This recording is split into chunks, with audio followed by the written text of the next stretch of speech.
Estamos de vuelta en Negocios Televisión, seguimos pendientes de las últimas horas, esperando en los próximos minutos a Donald Trump, pero empezando con las noticias del día de Negocios Televisión. Empezamos contándoles que Reino Unido ha dejado de compartir información de inteligencia con Estados Unidos sobre buques sospechosos de participar en el narcotráfico en el Caribe. Es lo que informa la CNN este martes. Según fuentes cercanas al asunto, Reino Unido no quiere ser cómplice de los ataques militares estadounidenses. Considera que dichos ataques son ilegales. También añaden que Reino Unido ha suspendido el intercambio de información hace más de un mes. El gobierno de Trump ha llevado a cabo, como saben, varios ataques contra buques en aguas internacionales del Caribe y el Pacífico, alegando que estaban involucrados en el narcotráfico. Las Naciones Unidas han condenado repetidamente estos ataques, afirmando que no tienen justificación alguna en el derecho internacional.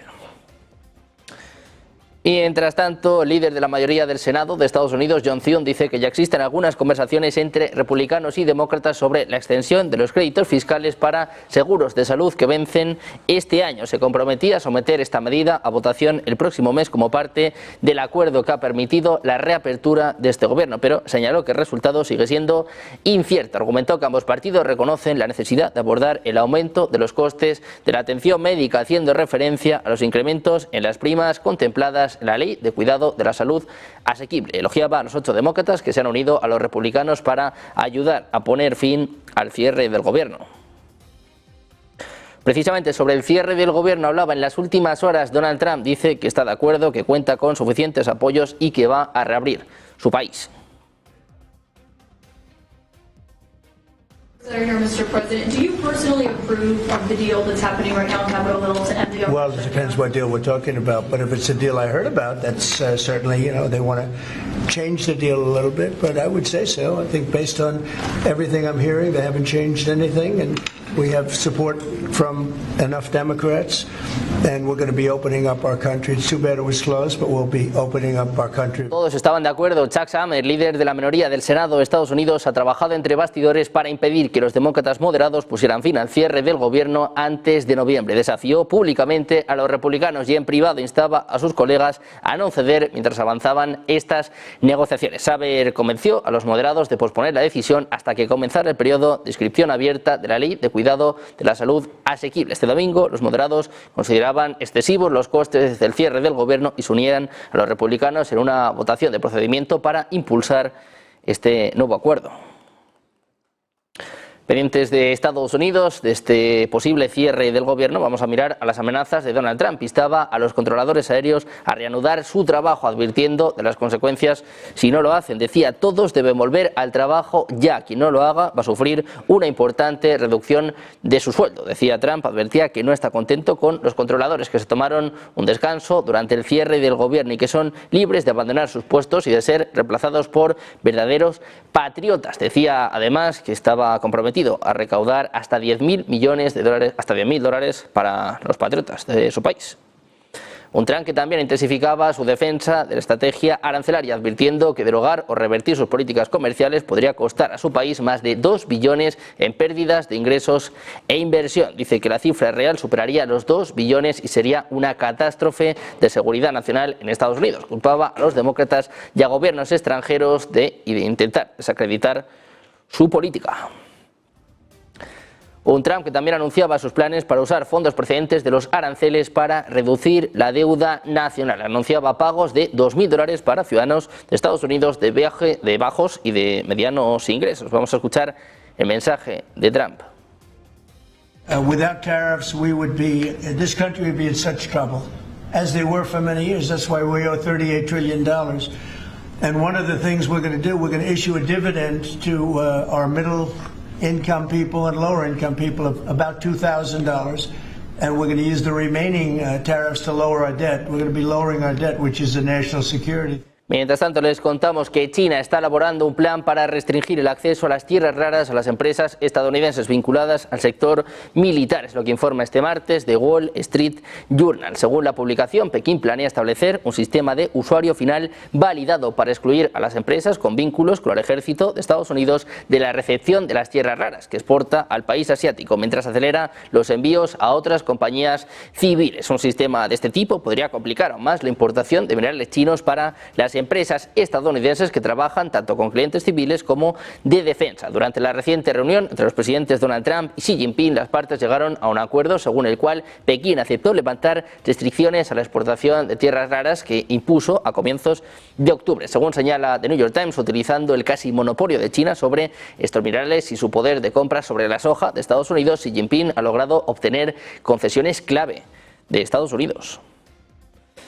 Estados Unidos, que también hablaba sobre reducir los aranceles a India. Trump decía que este acuerdo será diferente al que tenían en el pasado, cuando los aranceles eran muy altos. Dice que van a bajar los aranceles a India. Vamos a escuchar el mensaje de Donald Trump.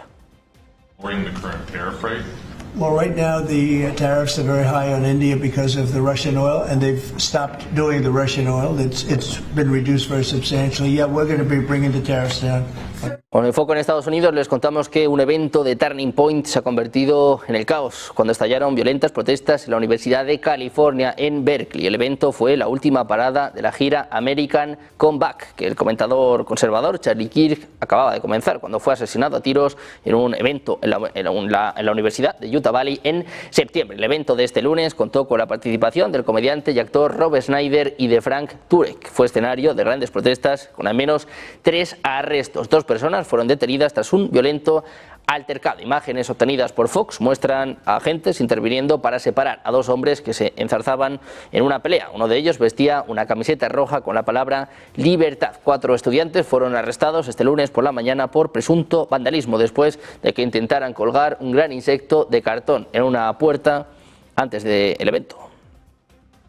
También hablamos de México, donde su presidenta Claudia Sheinbaum ha criticado este martes las insistentes propuestas de la oposición que promueve una intervención militar de Estados Unidos con el pretexto de combatir al narcotráfico. Decía Sheinbaum, la última intervención de Estados Unidos lo que provocó fue que nos quitaran la mitad del territorio. Así se refería a los históricos episodios del siglo XIX que afectaron la soberanía de México. Sheinbaum analizó las posturas opositoras durante su conferencia de prensa mañanera, en la que presentó un informe que demostró que en sus primeros 13 meses de gobierno, los homicidios dolosos se han reducido de manera drástica en un 37%. Reconocía que todavía falta mucho por hacer, ya que se siguen registrando crímenes conmocionantes como el asesinato del alcalde de Uruapan, ocurrido el pasado 1 de noviembre. Decía Sheinbaum, a todo México le duele, pero no por eso se va a llamar a la intervención de Estados Unidos. Dice, pueden ayudar como socios, como pueblos hermanos, pero que tienen equipos que pueden también ayudar a dar información. Eso sería bienvenido en México. También miramos a Rusia. El ejército ruso dice haber logrado importantes avances durante las últimas 24 horas en los bastiones de Prokrovsk y Kupiansk, además de capturar nuevas localidades en Zaporilla. Según el parte de guerra, unidades rusas tomaron en la última jornada otros 256 edificios en Prokrovsk, escenario de la batalla más importante de la guerra en el Donbass. En el marco de esos avances, destacamentos rusos se hicieron con el control de casi un centenar de viviendas en la localidad de Rig, situada en las afueras de Pokrovsk. Los rusos ya habían tomado esta semana Nativka, que está al sureste de dicha ciudad, importante centro huyero y nudo de comunicaciones. El Kremlin afirmaba este martes que no ha recibido ninguna aclaración de Estados Unidos respecto a los comentarios sobre una posible reanudación de las pruebas nucleares. Trump ordenó el mes pasado al ejército estadounidense reiniciar de inmediato el proceso de pruebas de armas nucleares. Sin embargo, no dejó claro si se refería a pruebas de vuelo con misiles de capacidad nuclear o a reanudar los ensayos que involucren explosiones nucleares, algo que ni Estados Unidos ni Rusia han realizado en más de 3 décadas. Mientras tanto, la Comisión Europea, liderada por Ursula von der Leyen, está creando un nuevo organismo de inteligencia para mejorar el intercambio de información entre las agencias de espionaje de la Unión Europea. Esta iniciativa busca consolidar la inteligencia para fines conjuntos, impulsada por la preocupación ante las amenazas a la seguridad procedentes de Rusia y la disminución del apoyo de Estados Unidos. La unidad va a contratar a funcionarios de toda la comunidad de inteligencia de la Unión Europea, pero se enfrenta a la oposición del Servicio Diplomático Europeo, que teme una duplicación de funciones. Una portavoz de la Comisión indicaba que se están llevando a cabo conversaciones sobre el fortalecimiento de las capacidades de seguridad, aunque sin un calendario definido. El intercambio de información de inteligencia entre los países de la Unión Europea siempre ha sido un tema delicado. Los países más grandes, como Francia, se muestran cautelosos a la hora de compartir datos sensibles. Esta iniciativa surge en un momento en que Europa reevalúa sus necesidades de seguridad a la luz de las actuales tensiones geopolíticas.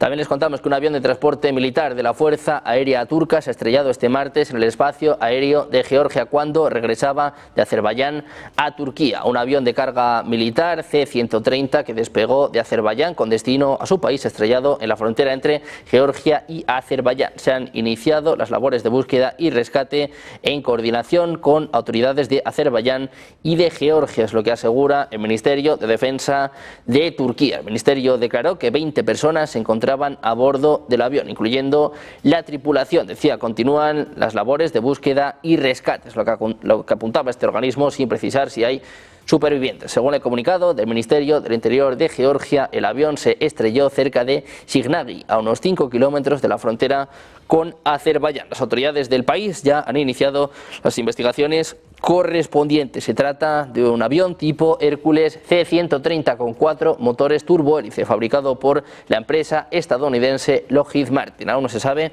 qué provocó esta catástrofe. En el vídeo se ve como el avión empieza a precipitarse mientras varias partes se desprenden de la aeronave. Volvemos a mirar al ministro de Exteriores de Rusia, Sergei Lavrov. Reaparecía hoy tras 2 semanas de rumores sobre su caída en desgracia para exculparse por la cancelación de la cumbre de Budapest. Decía Lavrov, estamos dispuestos a abordar con nuestros colegas de Estados Unidos la reanudación del trabajo preparatorio de su propuesta cumbre entre los líderes de Rusia y de Estados Unidos. Lavrov, jefe de la diplomacia rusa, no aparecía en público desde su visita a Bielorrusia el pasado 28 de octubre, lo que ha disparado todo tipo de rumores sobre su inminente renuncia o destitución. Мы готовы обсуждать и те подозрения, которые возникли у американских коллег в отношении того, что мы где-то скрытно там что-то окопались глубоко под землей и там что-то делаем, и готовы также обсуждать с американскими коллегами возобновление подготовительной работы к предложенному ими саммиту лидеров России и Соединенных Штатов. Если и когда американские коллеги возобновят свое предложение и будут готовы начать подготовку к встрече в верхах, чтобы она действительно завершилась результативно, конечно, Будапешт для нас будет предпочтительным местом, тем более, что Дональд Трамп на встрече с Виктором Орбаном. Miramos también a los restos del meteorito que iluminó el cielo de Moscú y sus alrededores el 27 de octubre, que fueron hallados, según informaba el Instituto Bernansky de Geoquímica y Química Analítica de la Academia de Ciencias de Rusia. Decía además que la roca fue encontrada en un poblado de la provincia de Novgorod, donde su caída dañó el techo de una vivienda. Indicaban que el objeto sobrevoló aproximadamente a 500 kilómetros al norte de Moscú. Análisis preliminares apuntan a que este meteorito corresponde al grupo LL6 de las condritas ordinarias, un tipo de roca espacial pétrea. Dice además que contienen entre 19 y un 22% de hierro total y solo de 1 a 3% de metal libre. Seguimos mirando a Avi Loeb, el científico de Harvard al que entrevistábamos hace apenas unos minutos y que ha publicado una nueva impresionante entrada en su blog diciendo que Tres Yadras es mucho más grande que los anteriores visitores. Según este científico, el enorme tamaño y las características inusuales de Tres Yadras son tan improbables para un objeto natural que podrían explicarse mejor si fuera una nave espacial alienígena. The verdict should come out of the data that we will get in the coming weeks. It will get closest to the Earth on December 19th, about 6 days before Christmas, and my hope is that it will not deliver any unwanted gifts for the holidays to Earth. We should watch it. We should check if there are any probes that may have been released by such an object, and they arrive to Earth or to Mars, where we have orbiters that can monitor the situation.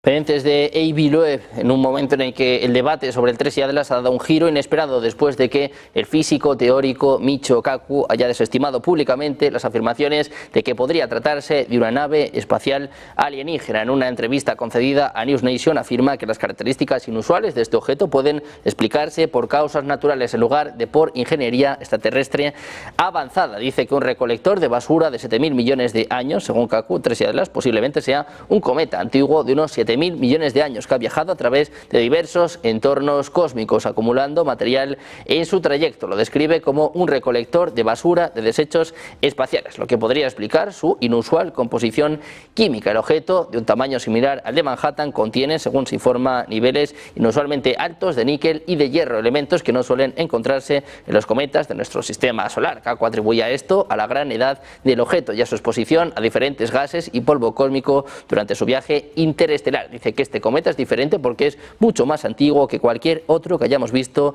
en nuestra zona. Dice que durante más de 7.000 millones de años absorbió todo tipo de materiales, lo que podría explicar su peculiar composición. Su evaluación contrasta con las afirmaciones de Avi Loeb, que argumenta que las características irregulares de Tracy Atlas, incluyendo su aparente falta de una cola cometaria clásica y su velocidad cambiante, podrían indicar propulsión artificial. Pendientes de este debate científico, con el foco puesto en Avi Loeb, al que escuchaban hace apenas unos minutos en Negocios Televisión. Por cierto, pueden seguir el minuto a minuto de este especial en nuestro canal de YouTube. En paralelo, nosotros vamos a poner el foco en Venezuela. Las declaraciones por parte del ministro de Asuntos Exteriores ruso, Sergei Lavrov, después de varios días sin comparecer, ha lanzado un duro mensaje a Donald Trump. Advertía de que algo malo puede pasar en el caso de que intervengan en Venezuela. En concreto, las últimas declaraciones del ministro de Exteriores ruso habla de las acciones de Estados Unidos contra Venezuela. Dice que no producirán resultados positivos. Lavrov respondía así a los periodistas. Vamos a escuchar el mensaje de Lavrov. Я уверен, что вот эта линия, которую сейчас администрация Трампа выбрала в отношении Венесуэлы, она ни к чему хорошему не приведет, и она не повысит репутацию Вашингтона в глазах мирового сообщества.